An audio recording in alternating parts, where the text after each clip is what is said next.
And ladies and gentlemen, we are live for episode number 2 of what we call Honors Life. Very, very creative. This is your new daily live video podcast about all things entrepreneurship. And what we're going to do here is we're going to invite on to share their stories, everything about what it actually means to be an entrepreneur.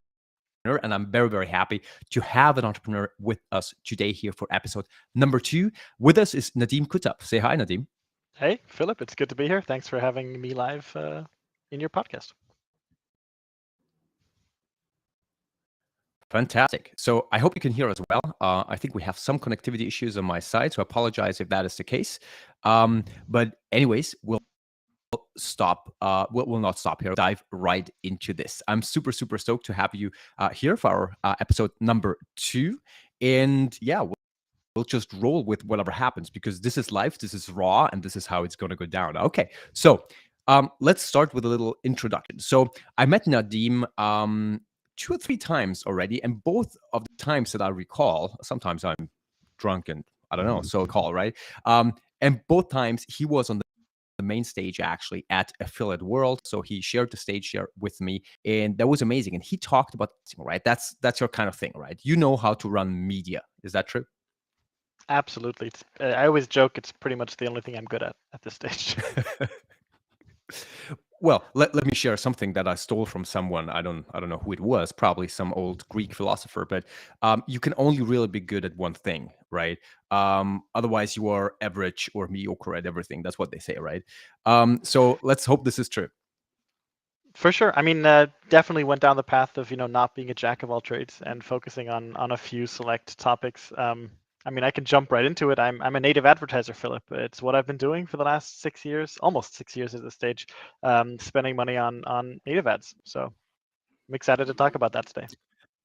Absolutely. So before we dive into your entrepreneurial journey, tell our audience what a native ad is. A lot of people probably don't know what that means. So let's start with marketing, then advertising, and then native advertising. And let's Sure. keep it brief. 30-second elevator pitch. Native ads are below the feed placements, banners that have an image and a headline and maybe a short description and a call to action. They are in the mix. They're mixed with native articles. So if you're on a news site like CNN, you'll have organic pieces of content from CNN. Next to it, there's an ad that looks the same, but it's from a different publisher or a different advertiser pushing a product, selling a story. These are oftentimes very small ads. They're relatively cheap compared to other forms of display advertising. And the unique selling point that you have about native ads is that you're reaching people when they're consuming articles and content. So if you serve them articles, they'll read them at a really high rate.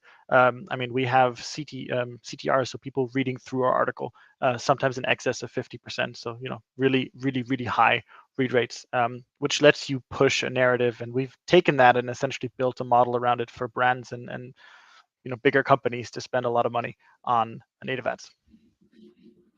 Cool. So if I'm an entrepreneur, which I am, and I want to get my message out, you're telling me that native ads is one vehicle, in your opinion, probably a very good vehicle to get your message out, get in front of people, and actually get your message read. Is that true? I think native ads are a very broad form of advertising. So if you're trying to reach, a very unique B2B or a very small subset of an audience, it's very hard to do that on native because you're competing in a very broad environment. So, native ads generally are really good for products that have a broad appeal. Let me give you an example, whether it's a car insurance, whether it's, I don't know, something for your home that everybody needs, whether it's a service like walking your dog. I can imagine that works well on native, and I haven't seen it around. So the broader the product, the more likely it is that you'll reach the right people on native ads.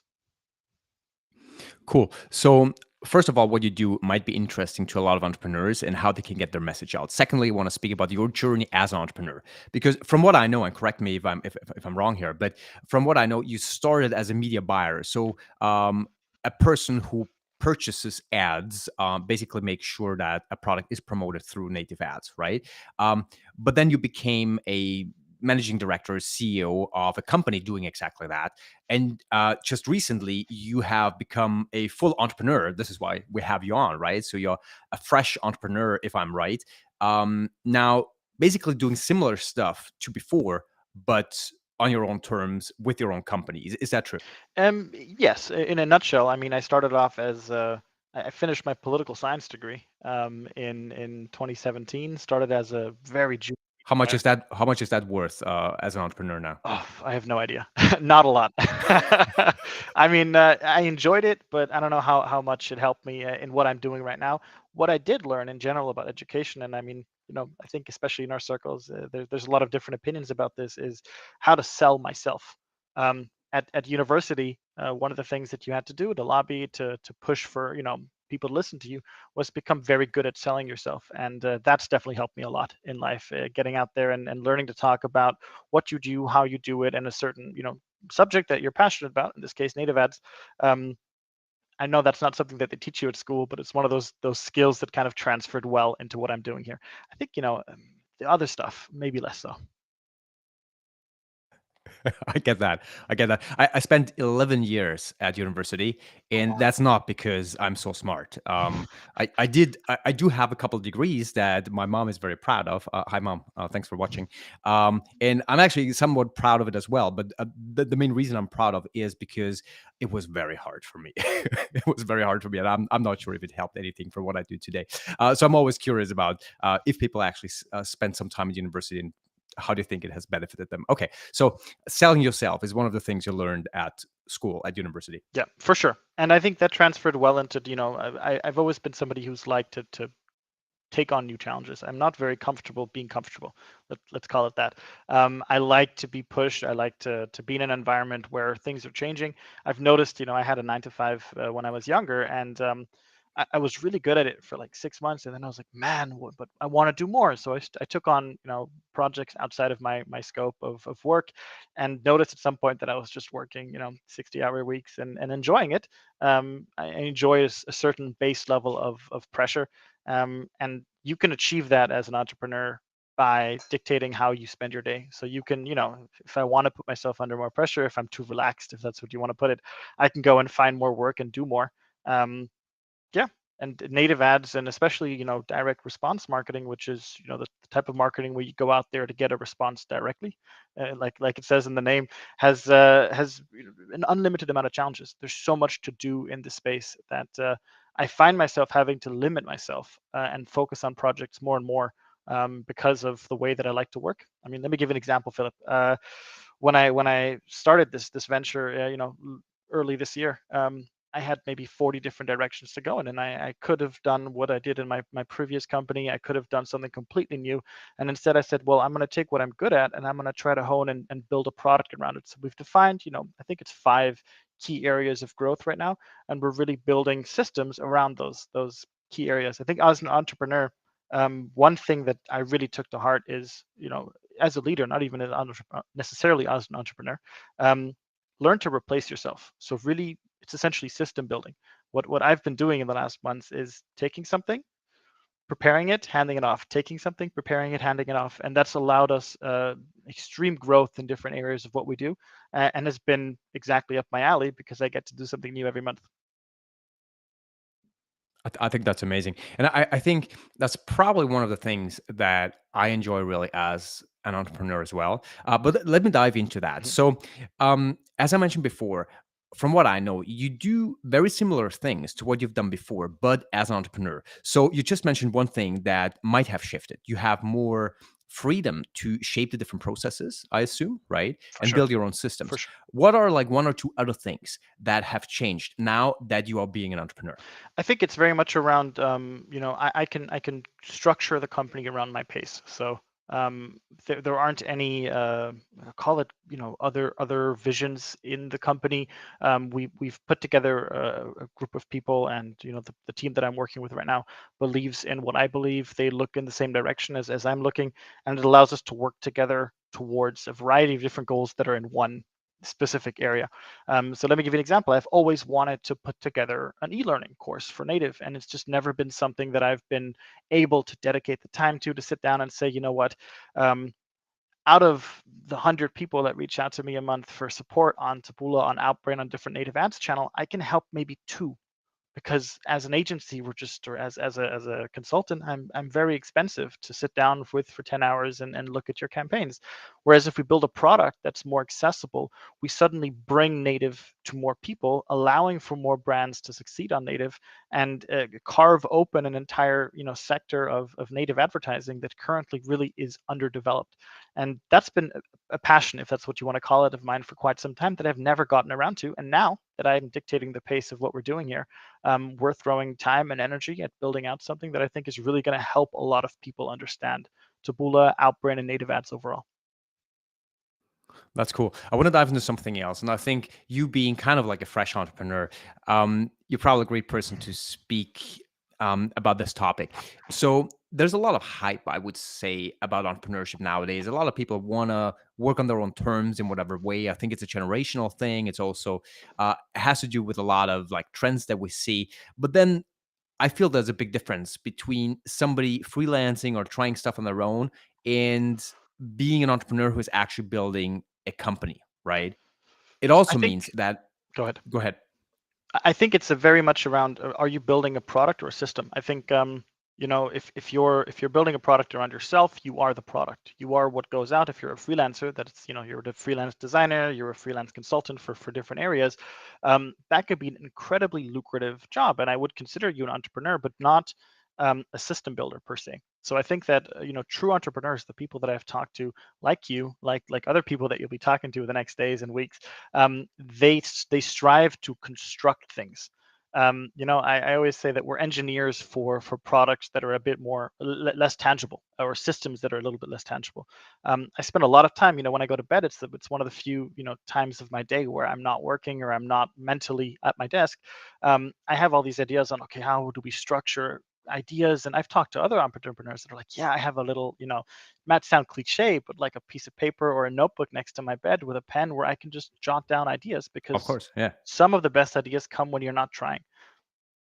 So That's very true. I mean, one of the best things I realize you can do as an entrepreneur is that you actually take off times, right? And train yourself to get into a different vibration, is how Aki called it yesterday, right? A different frequency. And I think this is very, very important, right? He quoted like Elon Musk and other guys who are well known, but I think this is true for everyone. I want to share one brief story here. The artist Dali, right? Salvador Dali. What he yeah, did, if I remember that correctly, he was sitting in a chair with, or was it Picasso? See, so much for my education. But anyways, one of these famous artists and probably entrepreneurs as well. He kept a big ass key in his hand, and he was just sitting in a chair, right, holding the key, right, waiting to fall asleep. So the second he fell asleep, the key dropped, right, made a big noise when it like fell on the floor, and he woke up again. So he only needed this like split second to come up with ideas, but ideas that he could not have when he was fully awake, right? And he was actually training that. So I found that very interesting. I tried it as well. The problem is I don't wake up. So you let the key sit, right? yeah. Anyways, all right. Tell me about one of the shitty things, one of the hardest things that you have had to go through over the last couple of months being an entrepreneur. I think there's a lot. Entrepreneurship is glamorized in a lot of ways, and you read all these articles about successful entrepreneurs and unicorns and these people. The majority of entrepreneurs struggle a lot more than they succeed. I think in general, this is in digital marketing, it's the same. I always tell junior marketers, when you start, you're going to lose a lot more than you win, and that's what builds you up to be to solve problems. The biggest challenge is obviously the uncertainty. You're not working for a big corporate. If you don't get up in the morning and do something, then no one's going to do it, or things won't get done. The company's not going to move forward. Your projects are just going to stagnate. And obviously, as a solo, as an individual, you hold a lot less leverage over partnerships and relationships, and especially clients. They know that they're one of three that you're working with right now, and they'll demand certain things of you, knowing that there's a certain leverage. It's different when you're working with a national corporate that has a million clients. You're tied to them in a way because there's not a lot of other options. As an entrepreneur, you are replaceable in some way, so you need to work for your bread every single day. And that's where the system building comes into play. I think empowering people, building systems, and enabling you as an individual to be replaced within your own company is the bread and butter of successful entrepreneurship. But it's So also the hardest part, if I may add, like letting go of things and spending a lot of time to put something together just to give it to somebody else who may do a great job, may not, or may not do it the same way as you and take it and run with it. That takes quite a bit of leadership is I think the right term. You learn to kind of trust others and enable others to grow and replace you. so if you're like into building systems, right? And you build something, that's what you said before, and then you hand it off to your team. And obviously, you want to check back and make sure everything is working, but you continue building and building. So, one of the things that I realized that are very important here is to understand how to mix the day to day operations and be present as much as is needed, to combine that with very much looking forward, right? And obviously, there's different ways of different styles of leadership. Personally, I like to look very far in the distance, right? I like to see things very long before they materialize. And I hope this podcast is one of the things that falls into that category, right? I'm looking very far in the distance. Um, Fingers crossed. so for yourself, right? Where do you see your new venture in, say, 5 years? What do you want to build, and how do you keep yourself accountable towards that goal? I'm not sure I'm the best person to ask about 5-year plans. To be totally honest, I'm very much living in the next, 6 to 12 months is what we're currently kind of scoping. Um, I mean, we founded the venture in January, so it's a very fresh concept. Typically, I think, especially in advertising, it's close to impossible to have a concrete plan over such a long period of time. We don't know what's going to happen in a month, in a year, in 2 years. I mean, the war in Ukraine is a great example of something that I didn't expect. I could have bet money against it when, things were developing. I was like, we'll be fine. It's never going to happen. It's we've grown past it, and it had a huge influence on our day to day, on our bread and butter, on our core business, in a way that no one would have predicted 2 years ago. So I think it makes sense to kind of have fallback options. We've learned to build reserves. One of the first things that I did when we founded this is set very clear financial goals, where we said we want half a year of full operational expenses in the bank at any given point in time. And I don't know a lot of companies that are working like that, especially in the startup phase, because cash is king. They want to use it to grow. They want to use it to fund the business. But from an experience from the past years, it puts you under pressure to make short-term decisions if you don't have that floor. So one of the learnings that I think I've taken over the past years is sit on a comfortable cushion and be in a position to act in like you said, in long-term interests. Don't take decisions because you need to this month. In an ideal position, you take decisions because you'll see the results of those in 3 to 6 months, and then they'll pay off double or triple what they would do if you did them with a short-term lens. Absolutely, I agree. Looking at timeframes, I realize we've already been speaking about almost 20 minutes, right? And 20 Oh minutes boy. is we want to stick to here at this format. It's absolutely Mhm. crazy how time flies. But I'm committed to keeping this short so people actually get a chance to listen to the whole thing and not Mhm. like spend a half weekend on this, like on a Joe Rogan show. So I have one last question, which is, um, what's $1 million business idea people should steal from you? There is so much demand for transparent and competent partners in the advertising space. Whether it's optimizing funnels, whether it's optimizing creative strategies and ideas, most large brands are built inefficiently because of the way that they've grown, because of the I want to call it like the 6 layers of decision making in big enterprises. Um, Choose something that you're good at and that you enjoy and make it into a job. So if you're creative, fulfill that potential and start thinking about how can I provide value. The entire business that we're sitting on right now was built around the question, how can I provide value to companies? So we didn't go and say this is our product. We went to clients and we said, hey, listen, we'd like to help you. Where do you need help? And that's where we invested the majority of our energy. So it's, I guess, to keep it very simple, solution based products and businesses. If you can provide a solution to somebody's problem, you've got a business. Build that out, make it something you're good at, and sell it. All right. Thank you very much. We're right Thank you on so much time. for your time. That was absolutely great having you here. Thank you, Nadim. Guys, if you want to follow Nadim, find him on his socials. I think LinkedIn is your preferred Yes, channel, sir. if I'm not mistaken. Yes, sir. Also, please, wherever you're watching this, follow this channel. And yeah, be back for more. Thank you very much, Nadim. It was a pleasure having you. Have a great Thank day. you so much, Philip. You too. Take care.